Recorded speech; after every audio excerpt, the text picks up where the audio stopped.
ಎಲ್ಲನೂ ಅಧ್ಯಕ್ಷರು ಮಾಡೋಕ್ಕಾಗಲ್ಲ. ಅಧಿಕಾರಿಗಳು ಸಾರ್ವಜನಿಕ ಕೆಲಸ ನಮ್ಮದೇ ಅನ್ನುವಂಥದ್ದು ತಿಳಿದುಕೊಂಡು ಮಾಡಿದ್ರಪ್ಪ ಅಂದರೆ ಇದು ಸಮಸ್ಯೆನೇ ಬರೋಂಗಿಲ್ಲ. ನಮ್ಮ ಅನಿಸಿಕೆ ಮಟ್ಟಿಗೆ ನಮ್ಮ ನಿರೀಕ್ಷೆಗೆ ತಕ್ಕಂತೆ ಇನ್ನೂ ಕೆಲಸ ಆಗ್ತಾಯಿಲ್ಲ ಅನ್ನೋದು ನಾವು ಒಪ್ಕೋತೀನಿ, ಇಲ್ಲ ಅಂತ ಹೇಳೋಂಗಿಲ್ಲ. ಅದಕ್ಕೇನಪ್ಪ ಅಂತಂದ್ರೆ ಸಿಬ್ಬಂದಿಯಲ್ಲಿ ಇಚ್ಛಾಶಕ್ತಿಯ ಕೊರತೆ ಮತ್ತು ಮೇಲಾಧಿಕಾರಿಗಳ ಉಸ್ತುವಾರಿ ಕೊರತೆ ಐತೆ ಅಂತ ಹೇಳ್ಬೋದು. ಬಟ್ ಅಲ್ಲಿ ಬ್ಲ್ಯಾಕ್ ಸಾಯಿಲ್ ಐತೆ ಅಂತ ಹೇಳಿದ್ರಲ್ಲ, ಬ್ಲ್ಯಾಕ್ ಸಾಯಿಲ್ ಇದ್ದಿದ್ದು ನಿಜ, ಇಲ್ಲ ಅಂತ ಹೇಳೋಂಗಿಲ್ಲ.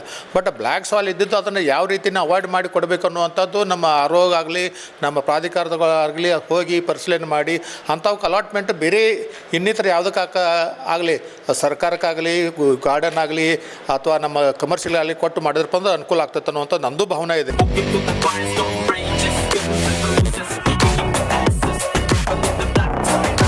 ಬಾಗಲಕೋಟೆಯ BTDA ಅಧ್ಯಕ್ಷರಾಗಿರುವಂತಹ ಪ್ರಕಾಶ್ ತಪ್ಶೆಟ್ಟಿ ಸರ್ ನಮ್ಮ ಜೊತೆ ಇದ್ದಾರೆ.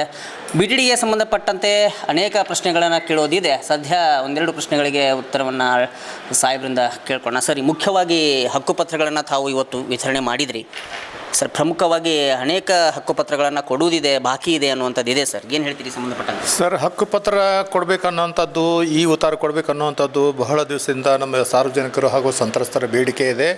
ಅದು ಈಗಾಗಲೇ ಮಾಡಬೇಕಾಗಿತ್ತು, ಹಂತವಾಗಿ ಮಾಡಬೇಕನ್ನೋಂಥ ಸಂದರ್ಭದಲ್ಲಿ ಯಾವುದೋ ಕಾರಣದಿಂದ ಕುಂಠಿತವಾಗಿದ್ದು ಅಂತ ನಾನು ಒಪ್ಕೋತೀನಿ, ಇಲ್ಲ ಅಂತ ಹೇಳೋಂಗಿಲ್ಲ. ಆದರೆ ನಾನು ಚಾರ್ಜ್ ತೆಗೆದುಕೊಂಡು ಬಂದ ನಂತರ ಅದಕ್ಕೊಂದು ವೇಗ ಕೊಟ್ಟು ಅದಕ್ಕೆ ತುರ್ತಾಗಿ ಕೆಲಸ ಮಾಡಬೇಕನ್ನುವಂಥ ಹೆಚ್ಚಿನ ಸಿಬ್ಬಂದಿಯನ್ನು ಅವ್ರಿಗೆ ನಿಯೋಜಿಸಿ ಮಾಡ್ತಾಯಿದ್ದೀನಿ. ಬಹುಶಃ ಇನ್ನೊಂದು ತಿಂಗಳ 20 ಬಹುತೇಕ ಎಲ್ಲ ಮುಗಿಬೋದು ಅನ್ನುವಂಥದ್ದು ಆಶಾಭಾವನೆ ಇದೆ. ತಾವು ಅಧ್ಯಕ್ಷ ಆದಮೇಲೆ BTDA ಅನೇಕ ಕಾರ್ಯಗಳು ಸುಲಲಿತವಾಗಿ ನಡೀತಾವೆ ಅನ್ನುವಂಥದ್ದು ಜನರ ಒಂದು ಅಭಿಪ್ರಾಯ ಸದ್ಯಕ್ಕಿದೆ. ಹಾಗೆ 1, 2 ಮತ್ತು 3 ವಾರ್ಡ್ಗಳಿಗೆ ಸಂಬಂಧಪಟ್ಟಂತೆ, ಅಂದರೆ ನಾವು ನಡುಗಡ್ಡೆ ಅಂತ ಏನು ಕರಿತೀವಿ, ಅನೇಕ ಸಮಸ್ಯೆಗಳಿದ್ದು ಅಲ್ಲಿ ಪರಿಹರಿಸುವಂತಹ ನಿಟ್ಟಿನಲ್ಲಿ ತಾವು ಕ್ರಮಗಳನ್ನು ಕೈಗೊಂಡಿದ್ದು. ಈಗಾಗಲೇ ಪತ್ರವನ್ನು ಜಲಸಂಪನ್ಮೂಲ ಇಲಾಖೆಗೂ ಸಹ ತಾವು ಬರೆದಿದ್ರಿ ಸರ್. ಅದಕ್ಕೆ ಸಂಬಂಧಪಟ್ಟಂತೆ ಏನು ಅಪ್ಡೇಟ್ಸ್ ಇದೆ ಸರ್? ಅದರಲ್ಲಿ ಏನಾಗಿದೆಪ್ಪ ಅಂದ್ರೆ ನಡುಗಡ್ಡೆ ಅಂದರೆ ಹೆಚ್ಚು ಕಡಿಮೆ ಅಲ್ಲಿ ಕಿಲ್ಲಾ ಪ್ರದೇಶ ಏನಿದೆ ಅಲ್ಲ, 1, 2 ವಾರ್ಡ್ ನಂಬರ್ 3ರಲ್ಲಿ ಅವಾಗ ಭೂ ಸ್ವಾಧೀನ ಮಾಡಬೇಕನ್ನುವಂಥದ್ದು ಅದು 523 525 ಅಡಿಯಲ್ಲಿ ಬರ್ತಕ್ಕಂಥ ಇದರಲ್ಲಿ ಅದ್ರಿಗೆ ಏನಾಗತ್ತಪ್ಪ ಅಂತಂದ್ರೆ ಮಳೆ ಮತ್ತು ನದಿಗಳು ಬಂದಾಗ ಸುತ್ತುವರಿತದೆ. ಅದು ಸುತ್ತುವರಿದ ನಂತರ 3 ವಾರ್ಡ್ನಲ್ಲಿ ಇರ್ತಕ್ಕಂಥ ಜನವಸತಿಗೆ ತೊಂದರೆ ಆಗ್ತದೆ. ಅಂದರೆ ರಸ್ತೆ ಸಂಪರ್ಕನೇ ಇರೋಂಗಿಲ್ಲ. ಆ ಒಂದು ದೃಷ್ಟಿಕೋನ ಇಟ್ಕೊಂಡು ಹಿಂದೆ ಅನೇಕ ಸರ್ಕಾರ ಇದ್ದಾಗೂ ಅನೇಕ ಶಾಸಕರು ಪ್ರತಿನಿಧಿಗಳು BTDA ಅಧ್ಯಕ್ಷ ಇದ್ದಾಗೂ ಪ್ರಯತ್ನ ಮಾಡಿದ್ದಾರೆ. ಆದರೆ ಅದಕ್ಕೊಂದು ಇತ್ಯರ್ಥ ಆಗಿ ಪೂರ್ಣ ಅದಕ್ಕೆ ಅಂತಿಮ ಒಂದು ನೀರನ್ನು ಕೊಡ್ತಾ ಇಲ್ಲ. ಅದಕ್ಕೋಸ್ಕರ ಇವತ್ತಿನ ದಿವಸ ಅದನ್ನು ಯಾಕಂತಂದ್ರೆ ಭೂ ಸ್ವಾಧೀನ ಮಾಡ್ತಕ್ಕಂಥದ್ದು 16/6 19/7 ಅದಕ್ಕೆ ಕಾಲಾವಕಾಶ ಕೊಡ್ತಾ ಬಂದಿದ್ದಾರೆ. ಕಾಲಾವಕಾಶ ಕೊಟ್ಟ ನಂತರ ಭೂ ಸ್ವಾಧೀನ ಮಾಡ್ತಕ್ಕಂಥ ಒಂದು ಸಂದರ್ಭದಲ್ಲಿ ಅನೇಕ ನಮ್ಗೆ ತೊಂದರೆಗಳಾಗ್ತಾ ಇದ್ದಾವೆ. ಅದಕ್ಕೆ ಅನುಮೋದನೆ ಕೊಡಬೇಕಾದಂಥ ಸರ್ಕಾರದವ್ರು ಕೊಟ್ಟಿಲ್ಲ. ಹೀಗಾಗಿ ಅದು ಏನಾಗ್ತದೆ, ಕೊಟ್ಟಂಥ ಕಾಲಮಿತಿ ವಿಶೇಟ್ ಆಗ್ತಾ ಇದೆ. ಅದಕ್ಕೋಸ್ಕರ ಒಂದು ಸಲ ವಿಶೇಟ್ ಆಗೋದು ಮತ್ತೆ ಮಾಡೋದು, ಮತ್ತೊಂದು ವಿಶೇಟ್ ಆಗೋದು ಮತ್ತೆ ಮಾಡೋದು. ಅದಕ್ಕೆ ಈಗ ಅಂತಿಮವಾಗಿ ನಮ್ಮ ತೀರ್ಮಾನ ತೊಗೊಂಡು ಅದಕ್ಕೆ ಜನರಿಗೆ ಮತ್ತು ಅಲ್ಲಿ ಇರ್ತಕ್ಕಂಥ ನಡುಗಡೆ ವಾಸ ಮಾಡ್ತಕ್ಕಂಥ ಜನರಿಗೆ ಅನುಕೂಲ ಆಗಬೇಕು. ಅದಕ್ಕೆ ಸರ್ಕಾರರು ಒಂದು ದಿಟ್ಟ ನಿರ್ಣಯ ಕೈಗೊಂಡು ಅದಕ್ಕೆ ಭೂ ಸ್ವಾಧೀನ ಮಾಡಿ ಅದಕ್ಕೆ ಕೊಡಬೇಕಾದಂಥ ಪರಿಹಾರವನ್ನು ಕೊಡಬೇಕು ಅನ್ನುವಂಥದ್ದನ್ನು ಈಗಾಗಲೇ ಬರೆದು ಕೊಟ್ಟಿದ್ದೀನಿ. ಸಂಬಂಧಿಸಿದ ಸಚಿವರ ಜೊತೆ ಚರ್ಚೆ ಮಾಡಲಾಗಿದೆ. ಅವರು ಸಹ ಪೂರಕವಾಗಿ ನಿಮಗೆ ಸಹಾಯ ಮಾಡ್ತೀನಿ ಅನ್ನುವಂಥದ್ದು ಮಾತನ್ನು ಹೇಳಿದ್ದಾರೆ. ಅದು ಸಹ ತಮ್ಮೆಲ್ಲರ ಪರವಾಗಿ ನಾನು ಸರ್ಕಾರಕ್ಕೆ ಮತ್ತು ಸಚಿವರನ್ನು ಅಭಿನಂದನೆ ಸಲ್ಲಿಸ್ತೇನೆ. ಇನ್ನು BTDAಗೆ ಸಂಬಂಧಪಟ್ಟಂತೆ ಸರ್, ಅನೇಕ ಜನ ಬೇರೆ ಬೇರೆ ಗೊಂದಲಮಯವಾಗಿರುವಂತಹ ಅಭಿಪ್ರಾಯಗಳನ್ನು ಹೊಂದಿದ್ರು. ಸದ್ಯ ತಾವು BTDA ಚುಕ್ಕಾಣಿಯನ್ನು ಹಿಡಿದಿದ್ದೀರಿ, ಅಧ್ಯಕ್ಷರಾಗಿದ್ದೀರಿ. ಸದ್ಯ ಅನೇಕ ಸುಧಾರಣೆಗಳನ್ನು ತಂದಿದ್ದೀರಿ. ತಾವು ಬಂದ ಮೇಲೆ ಈ ದಲ್ಲಾಳಿಗಳ ಹಾವಳಿ ಆಗಿರ್ಬೋದು, ಬೇರೆ ಬೇರೆಗಳು ಕಮ್ಮಿ ಆಗಿದೆ ಅನ್ನುವಂತಹ ಮಾತಿದೆ. ಸದ್ಯ ಹೇಗೆ ನಡೆದಿದೆ ಸರ್ BTDA? ಸರ್, ತಮಗೆ ಗೊತ್ತಿರ್ಬೋದು. ಯಾಕಂದರೆ ನಾನು ಮೇ 8ನೇ ತಾರೀಕಿಗೆ ನಾನು ಚಾರ್ಜ್ ತೆಗೆದುಕೊಂಡ ನಂತರ ಇಲ್ಲಿ ಆಗಬೇಕಾದಂಥ ಬದಲಾವಣೆಗಳನ್ನು ನಾವು ಯಾವ ರೀತಿ ಒಂದು ರೂಪ ಕೊಡಬೇಕು ಅನ್ನುವಂಥದ್ದು, ಯಾವ ರೀತಿ ನಾವು ಕೆಲಸ ಕಾರ್ಯಗಳನ್ನು ಮಾಡಬೇಕು ಅನ್ನುವಂಥ ಅದು ಪೂರಕವಾಗಿ ನಮ್ಮಲ್ಲಿರ್ತಕ್ಕಂಥ ಸಂತ್ರಸ್ತರ ಅನಿಸಿಕೆಗಳು ಸಮಸ್ಯೆಗಳು ಯಾವ ರೀತಿ ಮಾಡಬೇಕು ಅನ್ನುವಂಥದ್ದು, ಸಾರ್ವಜನಿಕರಿಗೆ ಯಾವ ರೀತಿ ಬೇಕಾಗಿದೆ, ಏನು ಬೇಕಾಗಿದೆ, ಮೊದಲೇ ಮಾತು ಇರ್ತಕ್ಕಂಥದ್ದು ನಿವೇಚನ ಹಂಚಿಕೆ, ಅದಕ್ಕೆ ಕೊಡಬೇಕಾದಂಥ ಈ ಉತ್ತಾರ, ಅದಕ್ಕೆ ಕೊಡಬೇಕಾದಂಥ ಹಕ್ಕುಪತ್ರ ನಿರ್ದಿಷ್ಟ ವೇಳೆಯಲ್ಲಿ ನಿಗದಿತ ವೇಳೆಯಲ್ಲಿ ಕೊಟ್ಟರಪ್ಪ ಅಂದರೆ ಯಾವುದೇ ಸಮಸ್ಯೆ ಇರೋದಿಲ್ಲ. ಆದರೆ ಏನಾಗುತ್ತದೆ, ನಮ್ಮಲ್ಲಿ ಇರ್ತಕ್ಕಂಥ ಅಧಿಕಾರಿಗಳ ಸ್ವಲ್ಪ ಇಚ್ಛಾಶಕ್ತಿ ಕೊರತೆ ಇದ್ದಿರ್ಬೋದು ಏನೋ ಅಂತ ನನಗೆ ಅನಿಸ್ತದೆ. ಯಾಕಂದ್ರೆ ಏನಾಗ್ತದೆ, ಎಲ್ಲನೂ ಅಧ್ಯಕ್ಷರು ಮಾಡೋಕ್ಕಾಗಲ್ಲ.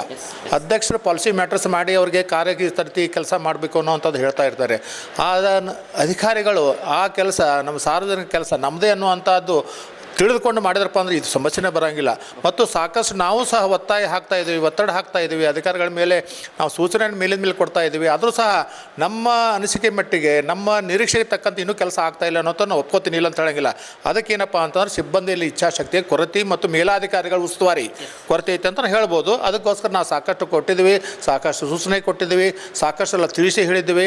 ಮತ್ತು ಅಕಸ್ಮಾತ್ ಇದೇ ರೀತಿ ಹೊರತಪ್ಪ ಅಂದ್ರೆ ನಾವು ಶಿಸ್ತು ಕ್ರಮ ಕೈಗೊಳ್ತೀವಿ ಅನ್ನೋಂಥ ನಿರ್ದಾಕ್ಷಿಣ್ಯವಾಗಿ ಹೇಳಿದ್ವಿ. ಆ ರೀತಿ ಮಾಡ್ತೀನಿ ಅನ್ನುವಂಥದ್ದು ಮಾತನ್ನು ಹೇಳಿದ್ದಾರೆ. ಮತ್ತು ಅದರಲ್ಲಿ ಸ್ವಲ್ಪ ಬದಲಾವಣೆಯೂ ಆಗ್ತಾ ಇದೆ, ಕ್ರಮೇಣ ಆಗ್ಬೋದು ಅನ್ನೋವಂಥ ನಮ್ಮ ನಿರೀಕ್ಷೆ ತಕ್ಕ ಕೆಲಸ ಮಾಡ್ತಾರೋ ಅಂಥ ನಂಬಿಕೆಯೂ ನನಗಿದೆ. ಸರ್, ಇನ್ನೊಂದು ಮುಖ್ಯವಾಗಿ ವಿಷಯ ಏನು ಅಂತಂದರೆ ಸರ್, ಈಗ ಥರ್ಡ್ ಯೂನಿಟ್ ಆಗ್ತಾ ಇದೆ, ಈಗ ಆಲ್ರೆಡಿ ಕೊನೆಯ ಹಂತಕ್ಕೆ ಬಂದಿದೆ ಸರ್. ಅಲ್ಲಿ ಸಹ ಬೇರೆ ಬೇರೆ ಒಂದಿಷ್ಟು ಧ್ವನಿಗಳು ಕೇಳಿ ಬರ್ತಾ ಇವೆ. ಅದು ಅಂದರೆ ರಾಜಿ ಬ್ಲ್ಯಾಕ್ಔಟ್ ಸಾಯಿಲ್ ಇದೆ ಅನ್ನುವಂತಹ ಮಾತುಗಳು ಸದ್ಯಕ್ಕೆ ಕೇಳಿ ಬರ್ತಾ ಇದೆ ಸರ್. ಅನೇಕ ಸಂಘಟನಾಕಾರರು ಈಗ ಸದ್ಯ ಧ್ವನಿ ಎತ್ತಿದ್ದಾರೆ ಇಲ್ಲ, ನಾನು ನೋಡಿದ್ದೀನಿ, ನಿಮ್ಮ ಇಂಟರ್ವ್ಯೂದಲ್ಲೇ ನೋಡಿದ್ದೀನಿ. ನಮ್ಮ ಕರವೇ ಇರ್ತಕ್ಕಂಥ ಜನಪ್ರತಿನಿಧಿಗಳು ಮತ್ತು ಅವ್ರು ಕೊಟ್ಟಿದ್ದಾರೆ.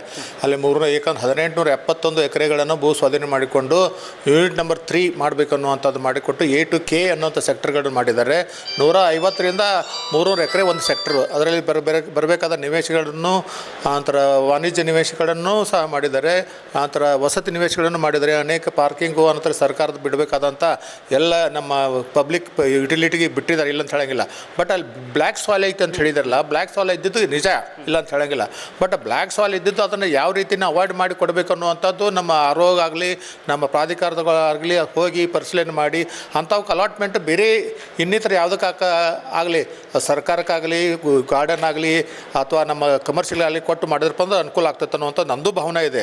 ಯಾಕಂದ್ರೆ ಅವ್ರು ಹೇಳಿದ್ದು ನಿಜ. ಯಾಕಂದರೆ ಒಟ್ಟು 10-15 ಫೂಟ್ ಒಳಗೆ ಆಳವಾಗಿ ಹೋತಪ್ಪ ಅಂತಂದ್ರೆ ಅವ್ರಿಗೆ ಖರ್ಚು ಭಾಳ ಆಗ್ತದೆ ಅನ್ನುವಂಥದ್ದು. ಯಾಕಂದ್ರೆ ಆರ್ಥಿಕವಾಗಿ ಕೆಲವು ಸ್ವಲ್ಪ ಇದು ಇರ್ತಾರೆ, ವೀಕ್ ಇರ್ತಾರೆ. ಅಂಥವ್ರಿಗೆ ನಾವು ಮಾಡಲಿಕ್ಕೆ ಮನೆ ಕಟ್ಟಲಿಕ್ಕೆ ತೊಂದರೆ ಆಗ್ತೈತೆ ಅನ್ನುವಂಥದ್ದು ನನಗೂ ಅನ್ನಿಸ್ತದೆ, ಮೇಲ್ನೋಟಕ್ಕೆ ಅನ್ನಿಸ್ತದೆ.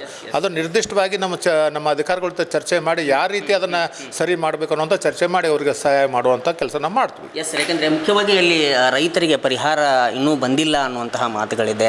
ಸೊ ಆದಷ್ಟು ಅದು ನಿಜ. ಯಾಕಂದರೆ ಈಗ ಗುರ್ತಿದೆ, ಬಾಗಲಕೋಟೆ UKP ಪ್ರಾಜೆಕ್ಟಲ್ಲಿ ಅನೇಕ ರೈತರಿಗೆ ಭೂ ಸ್ವಾಧೀನ ಮಾಡಿಸ್ಕೊಂಡಂಥ ಸಂದರ್ಭದಲ್ಲಿ ಅಂತ ಜಮೀನಿಗೆ ಕೊಡಬೇಕಾದಂಥ ಪರಿಹಾರಧನ ಯಾವ ರೀತಿ ಅಂತನ್ನುವಂಥದ್ದು ಇವರು ಹೋರಾಟ ಮಾಡಿ, ಚಳವಳಿ ಮಾಡಿ, ಸರ್ಕಾರದ ಮೇಲೆ ಒತ್ತಡ ಹಾಕಿ ಅಂತಿಮವಾಗಿ ಹಿಂದಿನ ಮುಖ್ಯಮಂತ್ರಿ, ಈಗಿನ ಮುಖ್ಯಮಂತ್ರಿಗಳು ಕೂಡಿಕೊಂಡು ನಮ್ಮ ಜನಪ್ರತಿನಿಧಿಗಳಾಗಿ ಸರ್ನಾಯಕರು, JT ಪಾಟೀಲ್ರು, ತಿಮ್ಮಾಪುರ್ ಅವರು ಹಾಗೂ ಇನ್ನಿತರ ರೈತ ಮುಖಂಡರು ಎಲ್ಲರೂ ಕೂಡ್ಕೊಂಡು ಒತ್ತಾಯ ಹಾಕಿದ ನಂತರ ಅಂತಿಮವಾಗಿ ತೀರ್ಮಾನ ತೆಗೆದುಕೊಂಡು ಕುಷ್ಕಿ ಜಮೀನಿಗೆ 30 ಲಕ್ಷ, ನೀರಾವರಿಗೆ 40 ಲಕ್ಷ ಕೊಡಬೇಕನ್ನುವಂಥದ್ದು ಘಂಟಾಘೋಷವಾಗಿ ತೀರ್ಮಾನ ಮಾಡಿದ್ದಾರೆ. ಆದರೆ ಪೂರಕವಾಗಿ ಸಾಕಷ್ಟು ಈಗಾಗಲೇ ಪರಿಹಾರಧನವನ್ನು ಕೊಡ್ತಾ ಇದ್ದಾರೆ.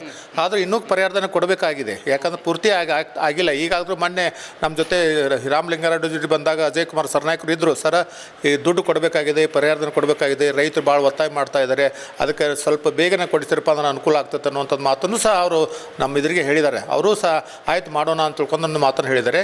ಹೀಗಾಗಿ ಏನಾಗಿದೆಪ್ಪ ಅಂತಂದರೆ ಅಲ್ಲಿರ್ತಕ್ಕಂಥ ಈ ನ್ಯಾಯಾಲಯಗಳ ತೀರ್ಪುಗಳು ಏನಾಗ್ತದೆ, ಹಂತವಾಗಿ ಬೇರೆ ಬೇರೆ ರೀತಿ ಪ್ರಕಾರದಲ್ಲಿ ಬೇರೆ ಬೇರೆ ರೀತಿ ಬರ್ತಾ ಇದ್ದಾವೆ. ಹೀಗಾಗಿ ಸ್ವಲ್ಪ ಪರಿಹಾರಧನ ಕೊಡಲಿಕ್ಕೆ ತೊಂದರೆ ಆಗ್ತದೆ. ಕನ್ಸೆಂಟ್ ಅವಾರ್ಡ್ ಕೊಡ್ತಾರೆ, ಅದಕ್ಕೆ ಇಮಿಡಿಯೇಟ್ಲಿ ಕೊಡ್ಬೋದು ಅನ್ನುವಂಥದ್ದು ಮಾತನ್ನು.